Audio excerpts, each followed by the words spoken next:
ለመላው የክርስትና እምነት ተከታዮች የአብሮነት ዲጂታል ሚዲያ ዝግጅት ክፍል እንኳን ለጌታችን ለመድኃኒታችን ለኢየሱስ ክርስቶስ የትንሣኤ በዓል በሰላም አደረሳችሁ እያለ በዓሉ የሰላም የጤናና የፍቅር እንዲሆንላችሁ ልባዊ ምኞቱን ይገልጻል።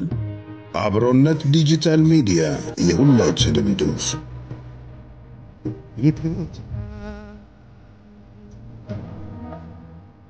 ይህ የጋራ ድምፃችን የሆነው አብሮነት ዲጂታል ሚዲያ ነው።